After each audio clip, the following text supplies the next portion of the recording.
pa medio de je, junto con él y en je.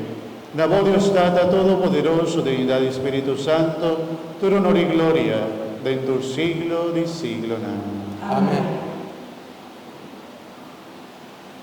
Mi hermana tur muchana, Jesús enseñanos una oración, a nos papia con usted del cielo, le haganos restauración con Jesús, enseñanos.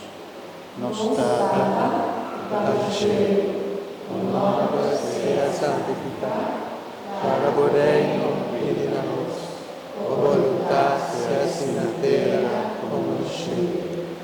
Danos ave nos pão de cada dia, ordenanos nos deve, mesmo nos da porta nos devedora, e não haga-nos cair em tentação, mas livra-nos do mal.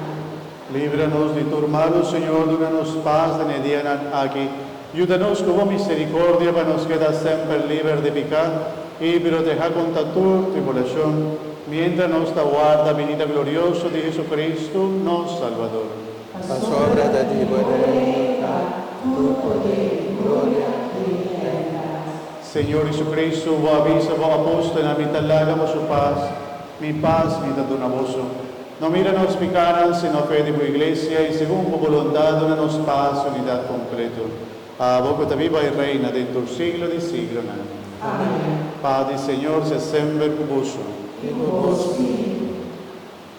Y como hermanos en Cristo Jesús, háganos desear otro paz.